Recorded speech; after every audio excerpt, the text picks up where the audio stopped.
Praise the lord. ప్రభు నామంలో మరొకసారి మీ అందరికీ వందనాలు తెలియజేస్తుంటున్నాను. దేవుని మహాకృపను బట్టి తిరిగి మళ్ళా ఈ యొక్క శనివారపు దినాన్ని ఉపవాస ప్రార్థనలోకి ఉండడానికి ప్రభు ఇచ్చినటువంటి ప్రత్యేకమైనటువంటి ఈ దినాన్ని బట్టి సహాయాన్ని బట్టి దేవునికి స్తోత్రాలు చెల్లిస్తున్నాను. ఈ సమయంలో దేవుని వాక్యంలోనికి మళ్ళా తిరిగి ధ్యానించడానికి వెళ్ళే ముందుగా చిన్న ప్రార్థన చేసుకుందాం. పరిశుద్ధమైన దేవా, ఘనమైన తండ్రి, మీ పాదములకు వందనాలు ప్రభువా, స్తోత్రాలు చెల్లిస్తుంటున్నాం. దేవా, మీ నామము ఘనమైనది ప్రభువా, మీకు వందనాలు. మరలా తిరిగి శనివారపు దినాన్ని మీ వాక్యాన్ని ధ్యానించడానికి మీరు మాకు ఇచ్చినటువంటి మంచి అవకాశాన్ని బట్టి ప్రభువా మీకు స్తోత్రాలు చెల్లిస్తూ ఉంటున్నాం. ఈ సమయంలో మీరు మాతో మాట్లాడి నాయన మీ నామాన్ని మహింపరచడానికి దేవా నాయన మాకు కావలసినటువంటి వాక్యాహారాన్ని అనుగ్రహించి నడిపించమని మహిం పొందమని యేసుక్రీస్తు నామములో అడుగుచున్నాం తండ్రి. ఆమేన్, ఆమేన్. Praise the Lord. పిల్లరా, గతించినటువంటి కొన్ని వారాల నుండి, కొన్ని దినాల నుండి మనం దేవుడు దావీదును గొప్ప రాజుగా చేయటానికి ఏ రకమైనటువంటి ప్రిన్సిపల్స్ లేకపోతే క్రమశిక్షణ అనేటువంటిది నేర్పించడం దాని మీద మనం కొన్ని విషయాలు మాట్లాడుతున్నాం. ఈరోజు ఉపవాస ప్రార్థనలో ప్రత్యేకమైనటువంటి సబ్జెక్ట్ తీసుకొని మాట్లాడాలని ఆశపడుతున్నాను. మొదటి సమూయేలు గ్రంథంలో నుంచి ఒక మాట చూద్దాం. మనం చూడండి దయచేసి. మొదటి సమూయేలు గ్రంథము 17వ అధ్యాయము 17th chapter, First Samuel 17th chapter. ఇది నాటి ప్రాముఖ్యమైనటువంటి మాట. Praise the lord.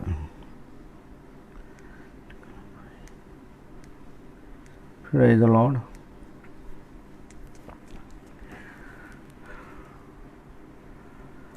నలభైవ వచనం. మొదటి సమూయేలు గ్రంథము 17వ అధ్యాయము 40వ వచనంలో ఉన్నటువంటి మాట మనం ఒకసారి చదువుదాం. తన కర్ర చేత పట్టుకొని ఏటి లోయలో నుండి 5 నున్నని రాళ్లను ఏరుకొని తన యొద్దనున్న చిక్కములో ఉంచుకొని వడిసెల చేత పట్టుకొని ఆ ఫిలిస్తీను చేరువకు పోయెను అనేటువంటి మాట. ఈ మాట ఈ మాట మీదే ప్రాముఖ్యమైనటువంటి the smooth stones in the shepherd's bag. చిక్కము అనేటువంటిది ఇంగ్లీష్ బైబిల్లో బ్యాగ్ అనేటువంటి మాట రాశాడు, సంచి. చిక్కము అనేటువంటి మాట అంటే ఇది పాతకాలంలో ట్రాన్స్లేట్ చేయబడింది. మనకు తెలుసు, ఇంతకు ముందు సంచులు కంటే చిక్కాలు ఉండేవి. ఇక్కడ ఇలా చక్కగా పక్కగా దోపుకునేవారు కదా అండి. చిక్కాలు ఉండేవి. అందులోపల ప్రాముఖ్యమైన వస్తువులను అందులోనే దాచుకునేవారు. అది చాలా ప్రాముఖ్యమైన వస్తువులు. అది చాలా పెద్దదే, సంచి అయితే చాలా పెద్దది. కానీ చిక్కము అంటే it's very small one, but in that small చిక్కము వెరీ ఇంపార్టెంట్ థింగ్స్ ఉంటాయి అందులోపల అన్నమాట అండి. కానీ దాని చిక్కము అనేటువంటి మాటలోనే ఇక్కడ ట్రాన్స్లేట్ చేయబడింది. ఇంగ్లీష్లోకి వెళ్ళినట్లయితే బ్యాగ్ అనేటువంటి మాట చెప్పాడు. కానీ సరే, ఎనీహౌ లోపల భద్రపరచడానికి సంచి కానీ చిక్కం కానీ వాడబడుతుంది. ఇందులో ప్రాముఖ్యమైనటువంటి నాటి మాట ఏంటంటే the shepherd's bag, smooth stones in the shepherd's bag. ఈ బ్యాగ్ లోపల ద 5 స్టోన్స్ ఉన్నాయి, 5 రాళ్ళు ఉన్నాయి. 5 రాళ్ళు బ్యాగులో దాగి ఉన్నాయి. పోయినసారి నేను వాక్యాన్ని చెప్పినప్పుడు ఒక ప్రాముఖ్యమైన విషయాన్ని చెప్పి వదిలిపెట్టాను. దావీదు యుద్ధానికి వెళ్ళినప్పుడు సౌలు తన దగ్గర ఉన్నటువంటి ప్రాముఖ్యమైనటువంటి యుద్ధ అంటే యుద్ధ వస్త్రాలు ఇస్తే అవి వేసుకున్నాడు, చూశాడు, నడవలేకపోయాడు, వద్దని చెప్పి ఇచ్చేశాడు. తన దగ్గర ఏముంటే అవే తీసుకొని వెళ్ళాడు. తన దగ్గర ఉన్నటువంటి వస్తువుల లోపల కర్ర ఉంది చేతిలో, తర్వాత చిక్క ఉంది తగిలించుకున్నాడు అక్కడ. అందులో రూపంలో రాళ్ళు ఉన్నాయి, వడిసెలు కూడా ఉన్నాయి, ఇంకేమి లేవు. దాంతోనే యుద్ధానికి వెళ్ళిపోయాడు. చూడారా, బైబిల్లో సమూయేలు గ్రంథం 16వ అధ్యాయంలో 13వ వచనంలో ఏముందంటే, సమూయేలు తైలపు కొమ్ము తీసి వారి సహోదరుల ఎదుట వారిని అభిషేకము చేశాను.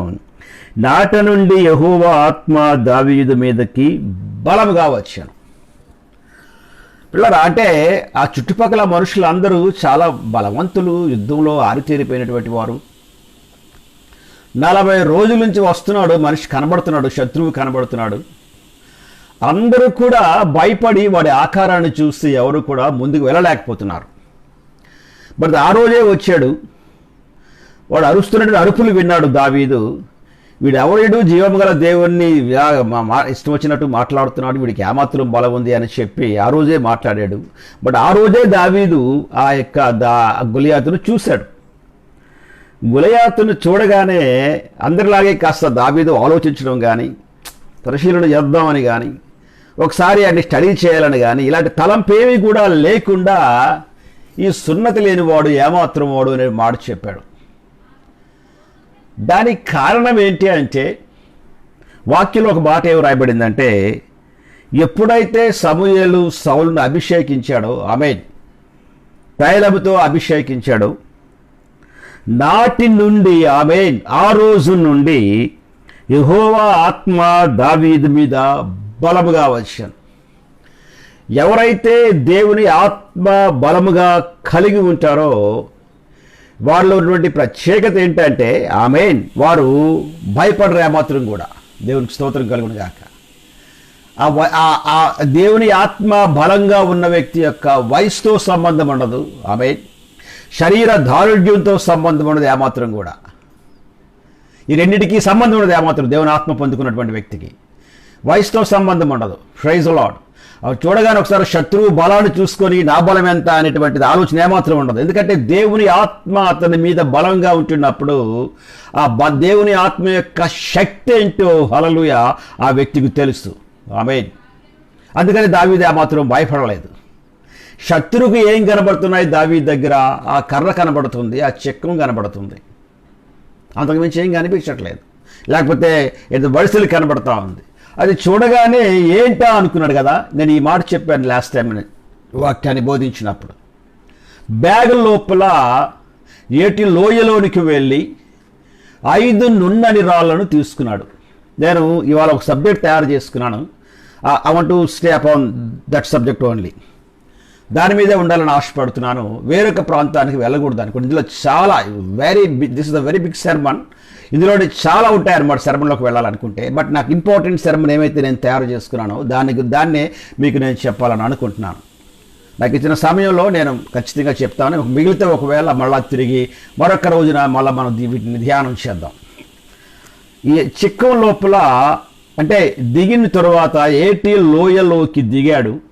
దిగిన తర్వాత 5 నున్నని రాళ్లను ఏరుకున్నాడు. ఇది మళ్ళీ నేను బోధించక్కరలేదు. నున్నని రాళ్ళు ఎలాగొచ్చాయో మనకు తెలుసు. ఆ ప్రవాహానికి అటు ఇటు కొట్టబడి గొరుకుతనం అంతా పోయి పూర్తిగా నున్నగా తయారైపోయినటువంటి రాళ్ళు ఆ ప్రాంతానికి వచ్చాయి. దొరికాయి, వెతికాడు, ఇంకా చాలా ఉంటాయి.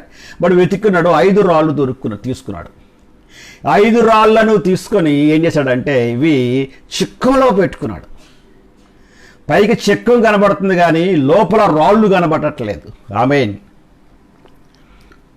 శత్రువుకి ఏం కనబడుతుందంటే శత్రువుకి చిక్కమే కనబడుతుంది, రాళ్ళు కనిపించట్లేదు ఏమీ కూడాను. కనుక ఇది నన్ను ఎలా కొడతాడు, ఏంటి సంగతి, వీడి దగ్గర ఏముంది, ఆయుధమే ఉంది వీడి దగ్గర అని ఒకసారి తన బలాన్ని, భాగ్యాన్ని, తన యొక్క బల్యాన్ని చూసుకున్నాడు, తన డాల్ చూసుకున్నాడు, తన బలాన్ని చూసుకున్నాడు.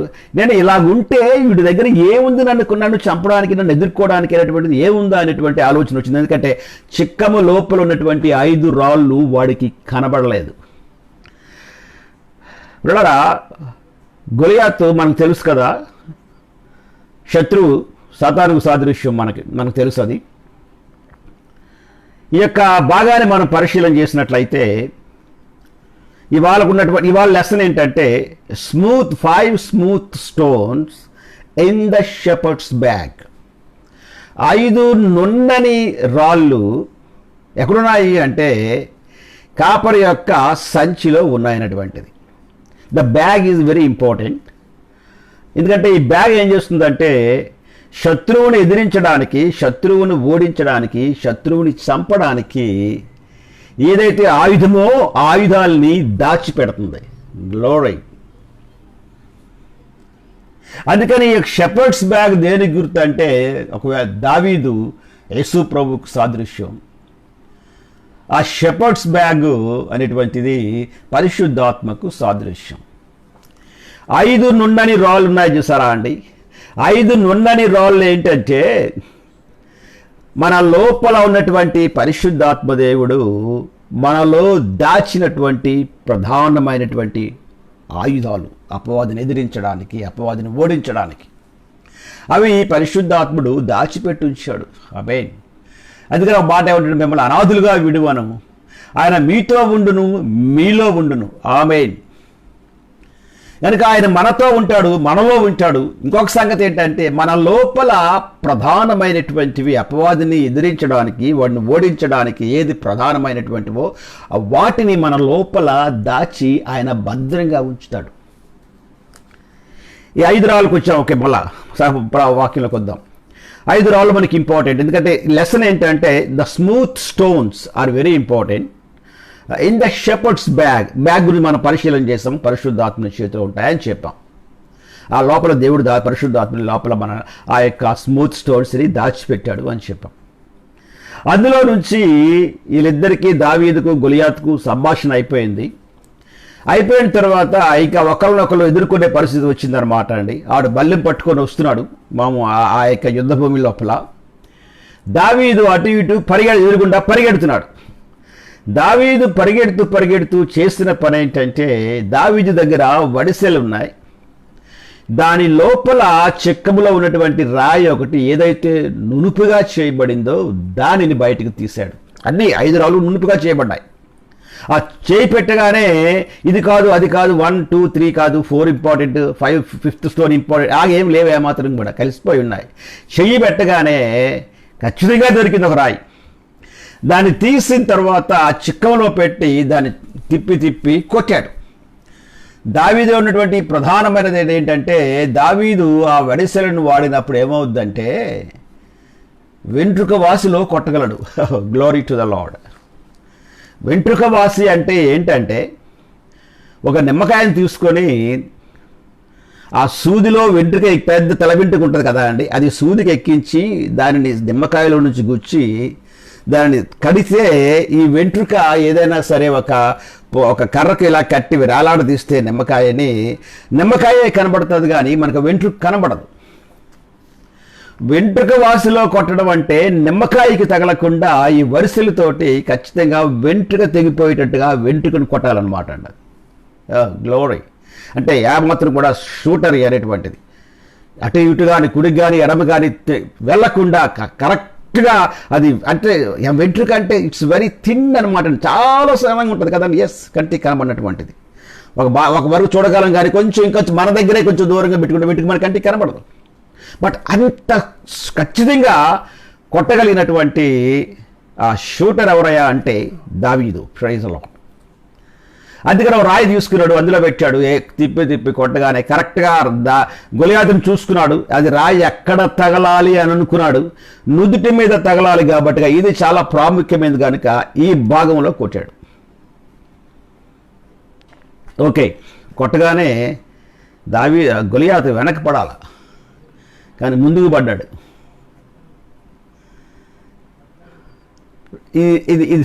This is very different preaching and teaching.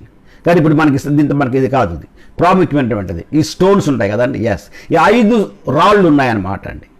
మళ్ళీ చెప్తున్నాను, బ్యాగు పరిశుద్ధాత్మకు సాదృశ్యం అయితే ఈ 5 రాళ్ళు విశ్వాసులో 5 రకాలైనటువంటి ఆత్మ సంబంధమైన వాటికి, అంటే అపవాదిని ఎదిరించడానికి శక్తికి అంటే బలమైనటువంటి ఆయుధాలు. ఒకటి ఏంటంటే విశ్వాసలో దేవుడు మనలో దాచినటువంటి ప్రధానమైనటువంటి 5 రాళ్ళు మొట్టమొదటి రాయి ఏంటంటే వర్డ్ ఆఫ్ గాడ్, దేవుని వాక్యము. రెండవది ప్రార్థన. ఆమేన్. ఒకటి దేవుని వాక్యము, రెండవది ప్రార్థన, మూడవది విశ్వాసము, నాలుగవది విధేయత, ఒబీడియన్స్, ఐదవది పరిచర్య, సేవ, సర్వీస్ అనేటువంటి మాట. హల్లెలూయా. ఒకటి దేవుని వాక్యము, వర్డ్ ఆఫ్ గాడ్, రెండవది ప్రేయర్, ప్రార్థన, మూడవది ఫెయిత్, విశ్వాసము, నాలుగవది ఒబీడియన్స్, విధేయత. ఐదవది సర్వీస్, పరిచర్య, లేకపోతే సహాయం చేయుట, పరిచర్య చేయుట అనేటువంటిది. 5 విషయాలు చాలా, ఈ 5 రాళ్ళు. Praise the lord. విశ్వాసి నిలవబడ్డానికి, అపవాదిని ఎదిరించడానికి, ప్రైజ్ ది లార్డ్, వాడిని ఓడించడానికి, వాడి యొక్క అధికారము కానీ వాడి బలము కానీ మన మీద పనిచేయకుండా ఉండడానికి దేవుడు మనకిచ్చినటువంటి 5 రాళ్ళు. వీటిని ఆయా సమయాల్లో మనం వాడాలని దేవుని యొక్క ఉద్దేశం అయింటున్నది. వాడు ఒక్క రాయి వాడితేనే అయిపోయాడు అంతే. ఇక పిల్లరా, నేను ఈ 5 రాళ్ళ గురించి మీకు చెప్పాలని ఆశపడుతున్నాను. ఇవి ఎంత బలమైనటువంటివి, ఎంత శక్తివంతమైనటువంటివి. ఈ 5 రాళ్ళు మనం ఉపయోగించినట్లయితే మనకు ఆత్మకు, అంటే మనకు ఎంత బలమైనటువంటి రీతిగా ఉంటాయనేటువంటిది నేను మీతో కాస్త పంచుకోవాలని ఆశపడుతున్నాను. మొదటి రాయి దేవుని వాక్యం. Praise the lord. 5 రాళ్ళు శత్రువుని ఎదుర్కోవడానికి. మళ్ళా చెప్తున్నాను, శత్రువు ఎదుర్కోవడానికి 5 రాళ్ళు ఉంటే బలముతో సంబంధం లేదు. హల్లెలూయా. దేవుని ఆత్మ పొందుకున్న వానికి బలముతో సంబంధం లేదు, ఇంకా వయసుతో సంబంధం లేదు. Glory to the lord. అదే సమయం లోపల చదువుతో సంబంధం లేదు, విజ్ఞానంతో సంబంధం లేదు. మామూలుగా ఏదైనా కంపెనీలో పనిచేయడానికి, ఏదైనా ప్రాంతంలో పనిచేయడానికి ఎవరు ఇంటర్వ్యూ పిలిస్తే వాళ్ళకి ఏమైనా పిహెచ్డీలు ఉంటే, ఒకవేళ చాలా హై మాస్టర్ డిగ్రీస్ ఉన్నట్లయితే, ఒక 4-5 మాస్టర్ డిగ్రీస్ ఉన్నట్లయితే దానితో వాళ్ళు ఏం చేస్తారంటే లెక్కలేస్తారు, చాలా జ్ఞానవంతుడు అని చెప్పి. వీళ్ళరా, దేవుని సన్నిధిలో వాడబడ్డానికి మన చిక్కలో 5 రాళ్ళు ఉండాలి కదా అండి. Praise the lord. ఒక్కొక్క రాయి తీసి మనం వాడడానికి దేవుడు నీ వయసును చూడడు, నీకున్నటువంటి అతీతమైన తెలివితేటలు అసలు ఆ మాత్రం పట్టించుకోడు ఆయన. నీకున్నటువంటి అంటే వయసు కూడా చూడ్డా మాత్రం, నీకున్నటువంటి ఆత్మీయ బలాన్ని, అంటే నీకున్నటువంటి మహాబలాన్ని కూడా ఆయన ఆ మాత్రం కూడా పరిశీలన చేయడు. కానీ ఆయన ఇచ్చినటువంటి రాళ్ళు నీ దగ్గర ఉంటే, ఆమేన్, వీటిలోనే నీ బలము దాగి ఉంది. దావీదు ఎప్పుడైతే వచ్చాడో, ఎటు లోయలోకి వచ్చి 5 రాళ్ళు ఏరుకున్నాడో, ఇలా కర్రలో బలము లేదు, వడిసల్లో బలము లేదు, ఇవన్నీ మామూలుగా పనిచేస్తూ ఉంటాయి. కానీ శత్రువుని డైరెక్ట్గా వెళ్ళి అటాక్ ఇవ్వడానికి, శత్రువుని డైరెక్ట్గా కొట్టడానికి, ఓడించడానికి కర్ర కాదు, ఆమేన్, వడిసెలు కాదు ఏమాత్రం కూడా, ఆమేన్, లోపల ఆ రాయి ప్రాముఖ్యమైనటువంటిది. మొదటి రాయి దేవుని వాక్యము. గ్లోరీ. కనుక దేవుని వాక్యము ఏ విధంగా వర్క్ చేసినటువంటి మాట మీకు చెప్పాలని ఆశపడుతున్నాను. ఒకసారి చూడండి. ఒకసారి ఇర్మియా గ్రంథము 1వ అధ్యాయము 4వ వచనంలో ఒక మాట ఉంటుంది. ఇర్మియా గ్రంథము 1వ అధ్యాయము 4వ వచనంలో మాట ఏంటంటే, యెహోవా వాక్కు నాకు ప్రత్యక్షమై ఇలాగూ సెలవిచ్చాను. Praise the lord. దేవుని వాక్యంలో ఉన్నటువంటి 2 ప్రధానమైన, ఒకటి ప్రత్యక్షం అవుతుంది, గ్లోరీ. రెండవది మాట మాట్లాడి సెలవిస్తుంది దేవుని వాక్యం. యెర్మీయా అంటాడు, యెహోవా వాక్, అంటే దేవుని వాక్, అనే దేవుని వాక్యం నాకు ప్రత్యక్షమై, ప్రైజ్ ది లార్డ్, నాకు కనబడి ఇలాగూ సెలవిచ్చాను. Glory to the Lord. ఆ దేవుని వాక్యం, the word of God will come to us and reveal his plan, and reveals his plan. తన యొక్క ఉద్దేశం ఏమైనదో అది ఖచ్చితంగా బయలుపరిచేటువంటిది దేవుని వాక్యం. దేవుని ఉద్దేశమును బయలుపరిచేటటువంటిది దేవుని వాక్యం. అదైన తర్వాత రెండో మాట ఏంటంటే, చూడండి ఒకసారి 119వ కీర్తన 17వ వచనంలో ఒక మాట ఉంటుంది. 119వ కీర్తన వెర్స్ నెంబర్ 17లో ఏముంటుందంటే, నీ సేవకుడనైన నేను బ్రతుకున్నట్లు నా ఎడల నీ దయారసమును చూపుము. తర్వాత ఏమంటాడంటే, నీ వాక్యమును బట్టి నేను నడుచుకొందును. ఆమేన్. నేను బ్రతకడానికి, నేను నడవడానికి నీ వాక్యం అవసరం. The word will give good life. ఈ వాక్యం ఏం చేస్తుందంటే మనకి మంచి జీవితాన్ని ఇస్తుంది. అపవాది యొక్క అడుగుజాడల్లో కానీ, అపవాదితో కాంప్రమైజ్ అయిపోవడం కానీ మనకి చేయనివ్వదు ఏమాత్రం కూడా. చిన్న అబద్ధము దగ్గర కూడా ఈ దేవుని వాక్యం మనకు అవకాశం ఇవ్వదు, కాంప్రమైజ్ కానివ్వదు ఏమాత్రం కూడా. చిన్న విషయం కూడా ఏమాత్రం ఆమేన్. తర్వాత 119వ కీర్తన నుంచి కొన్ని మాటలు మీకు చూపిస్తాను. 28వ వచనం చూడండి. 119, 28వ వచనం. వ్యసనము వలన నా ప్రాణము నీరైపోయెను, నీ వాక్యము చేత నన్ను స్థిరపరచుము. 5 రాళ్ళలో ఒక రాయి ఉంది కదా అండి, దేవుని వాక్యం కదా ఇది. ఈ రాయి ఏం చేస్తుందంటే మనలని స్థిరపరుస్తుంది. మనము కానీ స్థిరపరచబడ్డామా, గ్లోరీ, శత్రువు ఓడిపోయినట్లు లెక్క. ఇది నన్ను దేవునితో మాట్లాడుతున్నాడు. చాలా సమయాల్లో స్థిరత్వం ఉండదు. చాలామంది నా దగ్గరకు వచ్చి ప్రార్థన కోరుతూ ఉంటారు. యవనస్తులని పిల్లలు, బాబు ఏంటి నాన్న చెప్పడానికి నీ తాలూకా ఆ ప్రార్థన అంశం ఏంటంటే ఏమంటారంటే, అంకుల్ నేను వాక్యంలో స్థిరపరచబడాలి అంకులు, విశ్వాసంలో స్థిరపరచబడాలి, ప్రార్థనలో స్థిరపరచబడాలి. మనము కానీ స్థిరపరచబడ్డామా, గ్లోరీ, మనము కానీ వాక్యములో స్థిరపరచబడితే ఏమవుతామంటే అపవాది మన జోలికి రాడు. కొన్ని సమయాల్లో మనం ఇల్లు కట్టుకున్నాం అనుకోండి, ఎక్కడి నుంచో వచ్చి ఈ విశాఖపట్నం ప్రాంతం వచ్చి ఉద్యోగం వచ్చి మనం ఇల్లు కట్టుకుంటాం. ఇక్కడ ఎవరైనా వచ్చామంటే చెప్పండి మీరు ఎక్కడున్నారంటే మేము ఇక్కడ స్థిరపడిపోయామండి అంటారు. మనం స్థిరపడిపోయామంటే అర్థం ఏంటంటే మనకు ఇల్లు ఉందని అర్థం. అరే ఇల్లు ఉంది ఏంటి, నీదా ఇది, స్థలం నాదా అంటే we have a documents. Praise the lord. మనల్ని ఎవడు కదపలేడు ఏమాత్రం కూడా, ఎందుకంటే క్లియర్ డాక్యుమెంట్స్ ఉంటాయి మన దగ్గర. గవర్నమెంట్ వారు మనకి ఇచ్చినటువంటి డాక్యుమెంట్స్ ఉంటాయి. నువ్వు ఆ స్థలము నీది, నువ్వు ఏం ఇల్లు కట్టుకుంటే ఆ ఇల్లు నీది, పన్ను కడుతున్నావు కాబట్టి ఆ ఇంటిలో కానీ ఇంటి మీద కానీ ఎవరు రాలేరు ఏమాత్రం కూడా. Praise the lord. మనము కానీ దేవుని వాక్యం చేత స్థిరపరచబడితే వీఆర్ వెరీ స్ట్రాంగ్. అపవాది మనల్ని ఎవరిని కూడా వాడు ఏమాత్రం కూడా తాకలేడు. Praise the lord. తర్వాత ఇంకో మాట 50వ వచనం చూడండి ఒకసారి. 50వ వచనంలో ఉంటుందంటే, నీ వాక్యము నన్ను బ్రతికించి ఉన్నది, నా బాధలో ఇదే నాకు నెమ్మది కలిగించుచున్నది. అపవాది మన మీదకి రాలేడు అని చెప్పడానికి మనకి నెమ్మది ఉందనుకోండి, వాడేం చేయలేడు. చాలామంది ఏమనుకుంటారంటే వాళ్ళకి ఏంటి సార్ బ్యాంకులో వాళ్ళు డబ్బులు ఉన్నాయి సార్ అంటారు. వాళ్ళకి ఏం చీకు చింత ఏముందండి అంటారు. వాళ్ళ పిల్లలు అమెరికాలో ఉన్నారు సార్, డబ్బులు పంపిస్తున్నారు సార్, వాళ్ళకి ఏంటి సార్ అంటారు. ఇదంతా అబద్ధం. ఇది బాగా డబ్బులుడికి అస్సలు నెమ్మది ఉండదు. మీకు చెప్తున్నాను నేను, ఏం చేస్తాడో తెలియదు. కొన్ని సమయాల్లో భార్య పిల్లలు ఎవరు జ్ఞాపకున్నారు ఏమాత్రం కూడా. ఒకలాంటి లోపలంతా ఇంకా ఏముంటుందో తెలియదు. కోపము ఒకలాంటి, ఇది పౌరుషం, రకరకాలుగా ఉంటాయన్నమాట. నెమ్మది ఏమాత్రం ఉండదు ఏమాత్రం కూడా. దేవుని ఆధీనంలో కానీ దేవుని చేతిలో కానీ ఉండేటువంటి పరిస్థితి ఏమాత్రం కూడా కనబడదు ఏమాత్రం. పిల్లరా, డబ్బు ఉంటే నెమ్మది రాదు, కానీ గుండెల నిండా దేవుని వాక్యం ఉంటే, ప్రైజ్ ది లార్డ్, మనసు నిండా దేవుని వాక్యం నిండిపోతే ఏమంటాడంటే చిన్న మాట ఉంటుంది, నీ వాక్యము నన్ను బ్రతికించి ఉన్నది. 119వ కీర్తన 50వ వచనంలో, నా బాధలో ఆమేన్ ఇదే నాకు నెమ్మది. ఇదే అంటే దేవుని వాక్యము బాధలో నెమ్మది కలిగించును.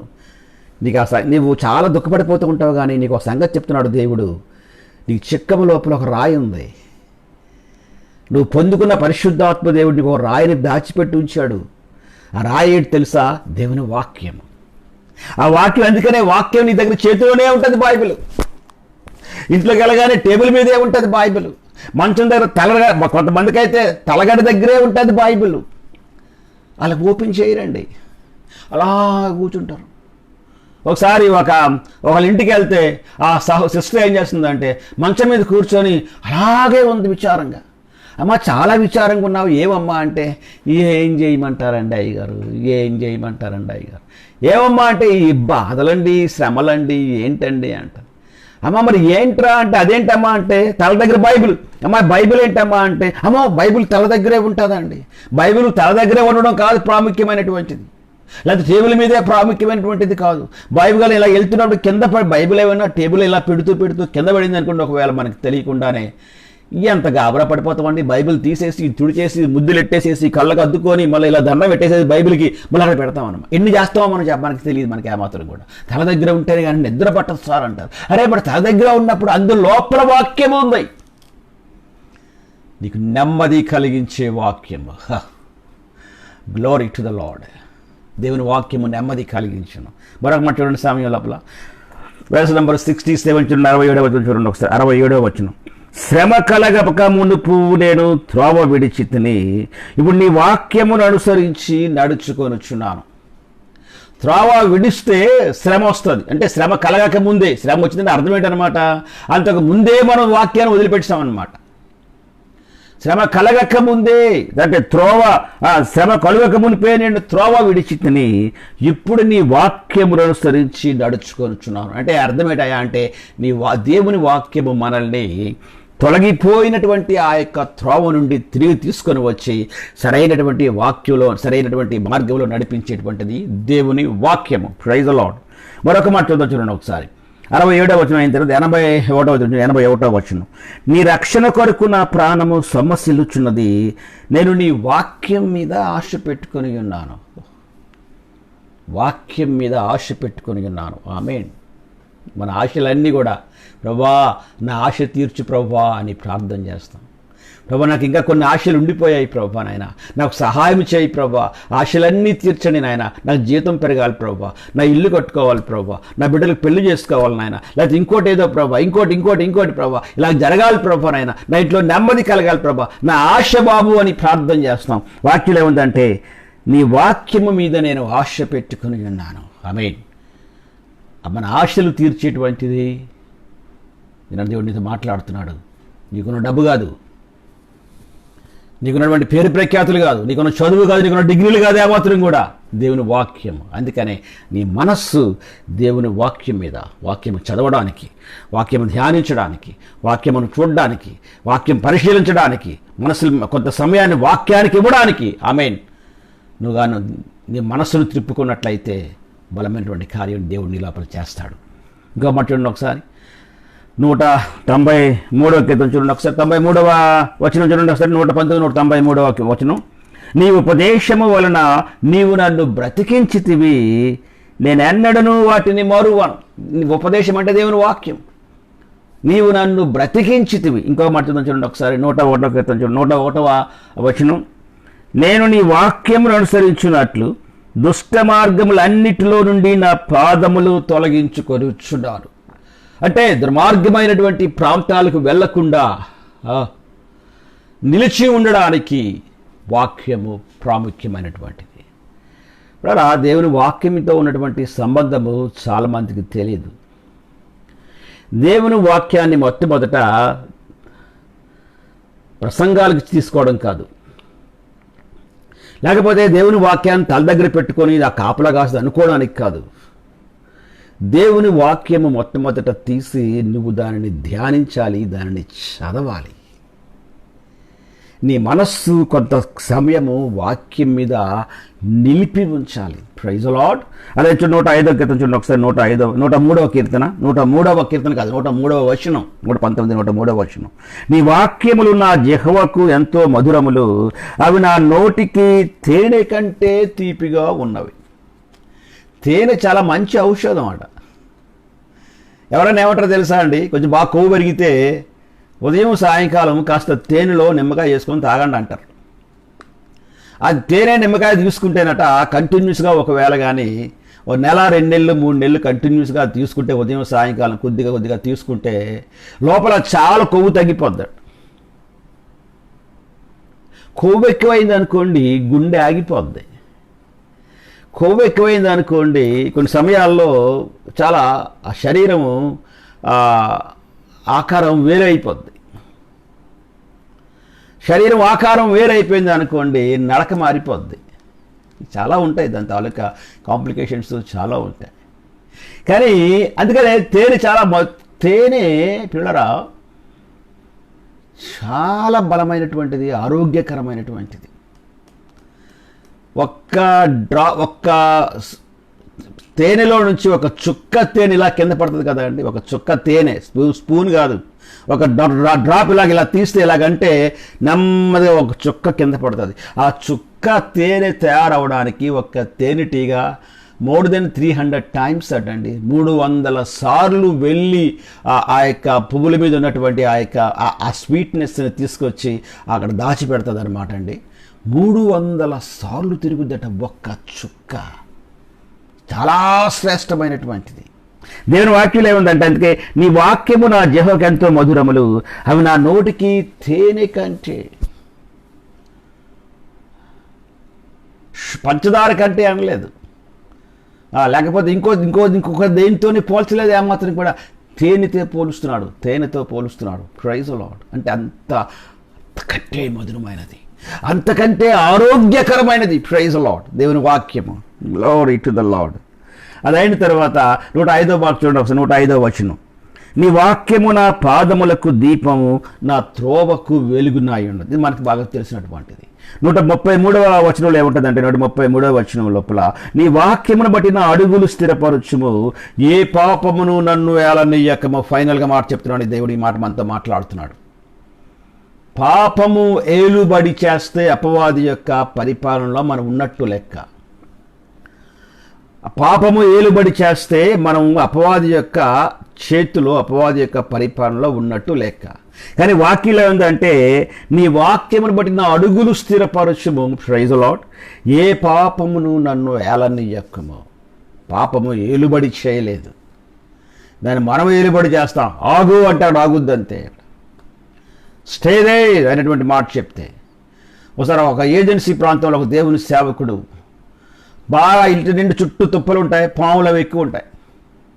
తన చిన్న ఇంట్లో తన కుర్చీలో కూర్చొని, ఇలా హ్యాండ్స్ ఉంటాయి కదండి, పాతకాలపు కుర్చీలు ఉంటాయి, దాని మీద ఒక అట్ట పెట్టుకొని బైబిల్ చదువుకుంటూ ధ్యానించుకుంటున్నాడు. ఇక్కడ విశాఖపట్నం నుంచే ఆయన ఏజెన్సీ ప్రాంతంలో సేవకు వెళ్ళిపోయాడు. అక్కడ ఉండిపోయాడు. అక్కడ సేవకు సమర్పించుకున్నాడు. పరిచయం చేస్తున్నాడు అక్కడ.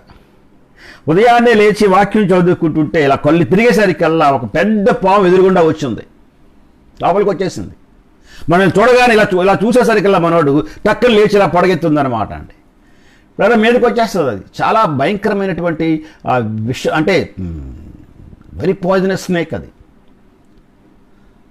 ఏమి చేయాలో తోచలేదు.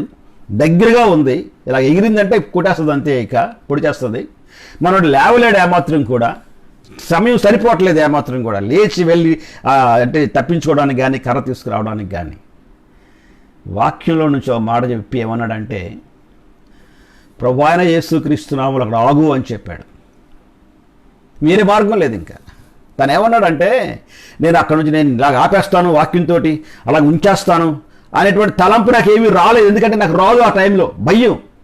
నేను ఎక్కడికి వెళ్ళాలి, ఏం చేయాలి తెలియక ఏమైందంటే, సడన్గా లోపల నుంచినటువంటి ఒక మాట, ప్రభువైన యేసు నామం బయటకు వచ్చిందని చెప్పాడు. ఆమేన్. యేసు నామములో అక్కడ ఆగు అని సరికల్లా అది అలాగ ఉండిపోయింది అంతే. ఇక ఇది సత్యం. ఇది బయట నేను తిరిగి మళ్ళా వచ్చే వరకు ఆగు అని చెప్పాడు. నెమ్మదిగా లేచి వెళ్ళి ఆ మూలలో ఉన్న కర్ర పట్టుకొచ్చాడు. అది అక్కడే ఉంది. అది యేసునామంలో చెప్పాడు కనుక, నేను ఈ సమయంలో ప్రభువైన యేసుక్రీస్తు నామంలో నిన్ను చంపుతున్నానని చెప్పి దాన్ని కొట్టి చంపేశాడు అంతే అక్కడ. Praise God.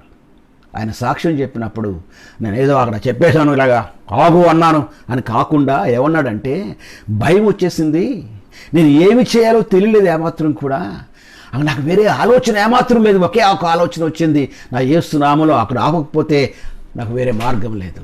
ఆమేన్. ఆ సమయం లోపల అక్కడ ఉంటాడంతే, ఇక ఆగిపోయింది ఆ ప్రాంతం లోపల. Praise God. వెళ్ళిపోయింది అక్కడి నుంచి, చంపేశాడు అక్కడి నుంచి. పేరా దేవుని వాక్యము, ఆమేన్, సత్యము. దేవుని వాక్యము సత్యము, నన్ను ఆదరించేటువంటిది. Praise the lord. రెండవ రాయి ఉంటుంది. రెండవ రాయి ఏంటంటే ప్రార్థన. ఆమేన్. The prayer is very important. ప్రార్థన అనేటువంటిది, ఆ ప్రార్థన గురించి మనం పరిశీలన చేసినట్లయితే, prayer needs for a good Christian life. ప్రార్థన మంచి క్రైస్తవ జీవితాన్ని జీవించడానికి, పరిశుద్ధమైనటువంటి జీవితాన్ని జీవించడానికి ప్రార్థన చాలా ప్రాముఖ్యమైనటువంటి.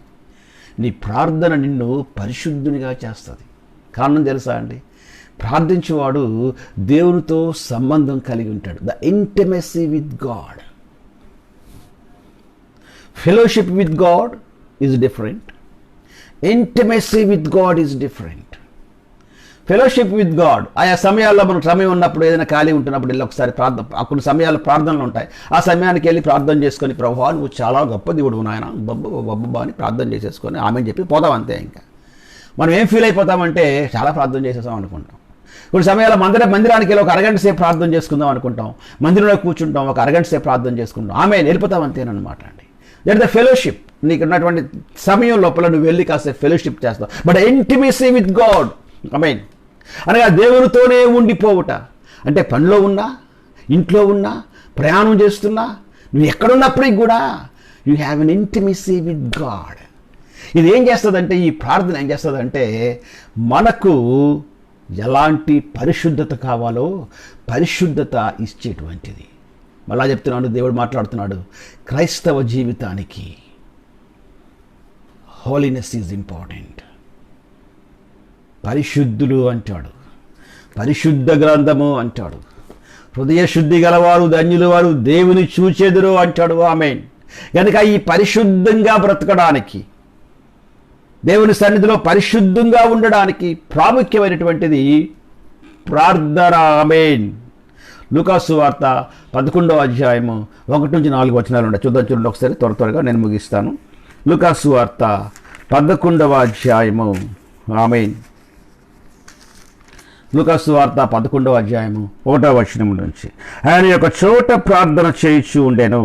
ప్రార్థన చాలించిన తరువాత ఆయన శిష్యులలో ఒకడు, ప్రభువా, యోహాను తన శిష్యులకు నేర్పినట్లుగా మాకును ప్రార్థన చేయమని నేర్పాను. ఇలా నా శిష్యులు అడిగింది మొట్టమొదట అద్భుతాలు చేయడం నేర్పించి ప్రభువా అని అడగలేదు. ఆమేన్. వండర్ఫుల్. ప్రభువా నాయన మంచి ప్రసంగం చేయాలి ప్రభు, నాయన ఆ ప్రసంగాలను నేర్పించి ప్రభు అనేటువంటి మాట మాట్లాడలేదు. నేను మర్మాలు చెప్పాలి ప్రభువా, నేను ప్రవచనాలు ఇవ్వాలి ప్రభువా, మాకు ప్రవచనాలు నేర్పించు, మాకు మర్మాలు నేర్పించు, ఇంకా ఇలాంటివన్నీ కూడా ఆయన ఏమి వాళ్ళని అడగలేదు. కానీ ఆయన వాళ్ళు ఏమడిగారంటే, ప్రభువా ప్రార్థన చేయడము నేర్పించు. ఆమేన్. ప్రార్థన శక్తివంతమైనటువంటిది. ప్రార్థన విషయములను మార్చును. ప్రార్థించువాడు పాపమును జయించును. ఆమేన్. ప్రార్థించువాడు శక్తివంతుడు. ఆమేన్. ప్రార్థన బహుబలమైనటువంటి, ఇట్స్ ఏ పవర్ఫుల్ వెపన్. ఆమేన్. ప్రార్థన మామూలు వెపన్ కాదండి. The prayer is most powerful weapon. నీ చేతిలో కానీ ప్రార్థన ఉంటే, ఆమేన్, అపవాది నిన్ను ఏమాత్రం కూడా జయించలేడు. ఏమాత్రం కూడా. Glory to the lord. అందులో ఎంత మంచి ప్రార్థన అంటే, అందుకైనా మీరు ప్రార్థన చేయనప్పుడు, ఏం ప్రార్థన అడుగుతున్నారా, ఇలా చేయండి అని చెప్పలేదు. కానీ ఆయన మీరు ప్రార్థన చేయనప్పుడు ఏమంటాడు, తండ్రి నీ నామము పరిశుద్ధపరచబడుగాక, నీ రాజ్యము వచ్చుగాక, మాకు కావలసిన అనుదిన ఆహారము మాకు దినదినము మాకు దయచేయము, మేము మాకు వచ్చి ఉన్న ప్రతి వారిని క్షమించి ఉన్నాము గనుక మా పాపములను క్షమించుము.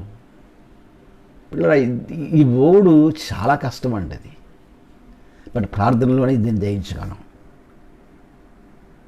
శోధనలోనికి తేకము అని పలుకుడని వారితో చెప్పాను.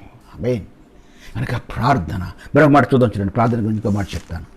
అపోస్తుల కార్యములు 1వ అధ్యాయము 13వ వచనంలో ఒక మాట ఉంటుంది.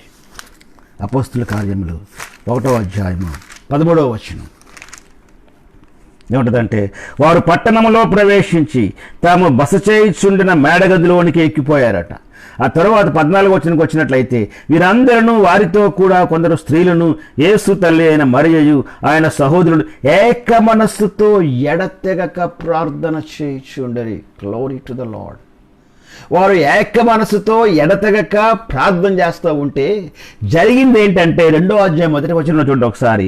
పెంతెకొస్తు పండుగ దినము వచ్చినప్పుడు అందరూ ఒక చోట కూడి ఉండరి. అప్పుడు వేగముగా వీచు బలమైన గాలి వంటి ఒక ధ్వని అకస్మాత్తుగా ఆకాశము వారి కూర్చుండే ఇల్లంతయు నుండెను.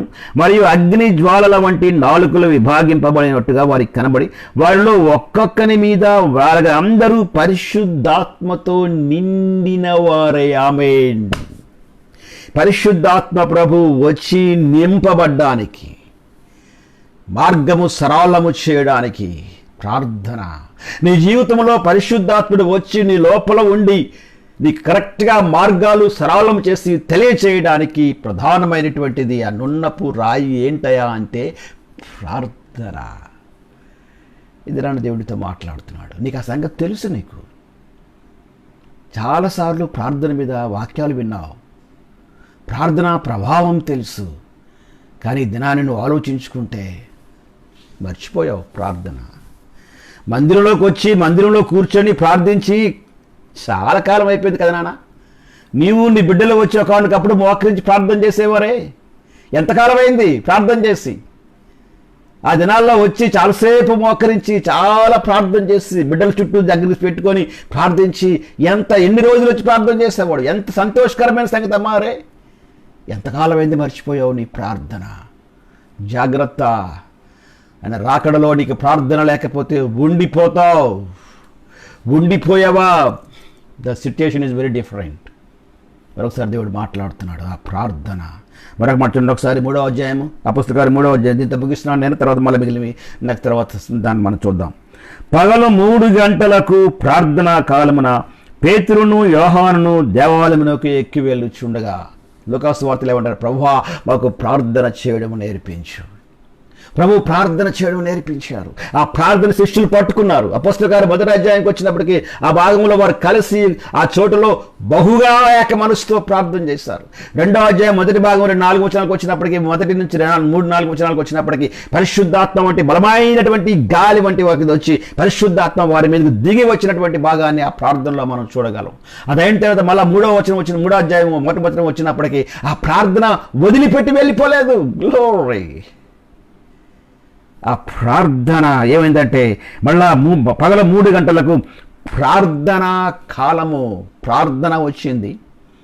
ఆ ప్రార్థన పరిశుద్ధాత్ముడు మీదకు వచ్చిన తర్వాత ఏం జరిగిందంటే ఒక కాలం వచ్చేసింది.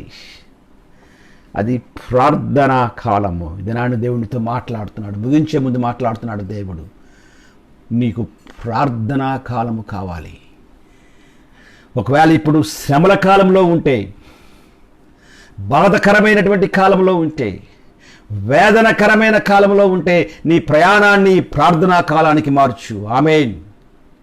ప్రార్థనా కాలంలోకి వస్తే ఆమేన్. ప్రార్థనా కాలమున పేతురును యోహానును దేవాలయమునకు ఎక్కి వెళ్ళుచుండగా, దేవాలయమునకు, వాట్ ఎ వండర్ఫుల్ వర్డ్ అండి. కనుక ఈ దినాన్ని దేవునితో మాట్లాడాడు. సమయం అయిపోయింది, ముగిస్తున్నాను నేను. వాక్యము 5 రాళ్ళు, దేవుని వాక్యము. 2వది ప్రార్థన. 3వది విశ్వాసము. 4వ రాయి ఒబీడియన్స్, విధేయత. 5వది సర్వీస్, పరిచర్య. 5 రాళ్ళు అపవాదిని ఎదిరించడానికి, అపవాదిని ఓడించడానికి. వాడిని కాళ్ళకి అపవాదిని ఎదిరించడి, వాడిని యొద్ద నుండి పారిపోవును. ఆమేన్. వాడిని ఎదిరించడానికి నీ దగ్గర లోపల దేవుడు 5 ప్రాముఖ్యమైనటువంటి నున్నటి రాళ్లను నీ లోపల దాచాడు. ఆమేన్. రెడీగా ఉండు ప్రియుడా, అమారే. నువ్వు రెడీగా ఉంటే ఈ రాళ్ళు నీ లోపలే ఉన్నాయి, బయట ఎక్కడ లేవే మాత్రం కూడా. నువ్వు వాటి కోసం ప్రయాసపడక్కర్లేదు. నీ లోపల దేవుడు దాచాడు, చిక్కములో లోపల దేవుడు దాచాడు. ఆమేన్. ఒకసారి ఆ విషయాన్ని నువ్వు గమనించుకుంటే దేవుడితో మాట్లాడతాడు. ఈ విషయాన్ని జ్ఞాపకం చేసుకుందాం. ఈ సమయంలో ప్రార్థన చేసుకుందాం. తిరిగి మళ్ళీ నెక్స్ట్ ఎపిసోడ్లో ఇది ఒక 2వ భాగాన్ని, మిగిలిన భాగాన్ని మళ్ళీ ప్రార్థన మీద మరికొన్ని ఉన్నాయి, వాటి మీద, తర్వాత ఫెయిత్ మీద, ఒబీడియన్స్ మీద, సర్వీస్ మీద, పరిచర్య మీద ఖచ్చితంగా మనం వాక్యాన్ని మనం పరిశీలించేద్దాం. ఇది మన ఆత్మీయ జీవితానికి, అపవాదిని ఎదిరించి ముందుకు వెళ్ళడానికి మనకెంతో సహాయపడుతుంది. ఈ వాక్యంతో దేవుడు మమ్మల్ని దీవించునుగాక. చిన్న ప్రార్థన చేసుకుని ముగించుకుందాం. పరిశుద్ధమైన దేవా, ఘనమైన తండ్రి, మీ పాదములకు వందనాలు నాయన, స్తోత్రాలు చెల్లిస్తున్నాం. దేవా, నువ్వు గొప్ప దేవుడు ప్రభా, మీ పాదములకు వందనాలు. ఇదిగో ఈ సమయంలో నాయన మీరు మాతో మాట్లాడారు. నున్నటి రాళ్ళు చిక్కములో ఉన్నాయని సెలవిచ్చారు బాబు. అది శత్రువుకు కనబడదన్నారు ప్రభా. మీకు వందనాలు తండ్రి, స్తోత్రాలు చెల్లిస్తున్నాం. ఈ రాళ్ళు మాలో ఉంచారు కనుక నా ఒక్కొక్కటి మేము వాడితే ప్రభా తండ్రి నాయన దేవా, మేము తండ్రి సులభంగా అపవాదిని ఎదిరించగలము. వాడు మా యుద్ధ నుండి పారిపోవును ప్రభా. మేము ఒప్పుకుంటున్నాం ఈ సమయంలో ప్రభా. మీకు వందనాలు తండ్రి, స్తోత్రాలు. ఏ బిడ్డలైతే ఈ వాక్యాన్ని విన్నారో ప్రభా, వారి జీవితంలో మేలు కలగడానికి, దీవెన కలగడానికి ప్రభా మీ కృపను అనుగ్రహించవలసిందిగా ప్రార్థన చేస్తూ ఉంటున్నాం ప్రభా. దేవా, మీకు వందనాలు. బిడ్డలను దీవించండి, మీ నామాన్ని మీరు మహింపరచుకోమని ప్రభువాని యేసుక్రీస్తు నామములో అడుగుచున్నాము తండ్రి. ఆమేన్. తండ్రి అయిన దేవుని ప్రేమ, కుమారుడైన యేసు ప్రభువారి యొక్క కృప, పరిశుద్ధాత్మనే అన్యోన్య సహవాసం ఇప్పుడును ఎల్లప్పుడూ మనందరికీ తోడయుండి నడిపించును గాక. ఆమేన్. ఆమేన్. ఆమేన్. దేవునికి వందనాలు. ఈ సమయంలో మీ అందరికీ కూడా వందనాలు తెలియజేస్తున్నాను. మనం ఒకవేళ రేపు ఆదివారం ఆరాధన ఉంది, మీరు రావడానికి దయచేసి ప్రయత్నించండి. వచ్చినట్లయితే మంచిది. దేవుని వాక్యాన్ని మళ్ళీ రేపటి దినాన్ని మనం విందాం. మళ్ళీ తిరిగి రేపటి వాక్యాన్ని కలుసుకుందాం మనం. అంతవరకు మీకు వందనాలు తెలియజేస్తూ నేను ముగిస్తున్నాను. ఆమేన్.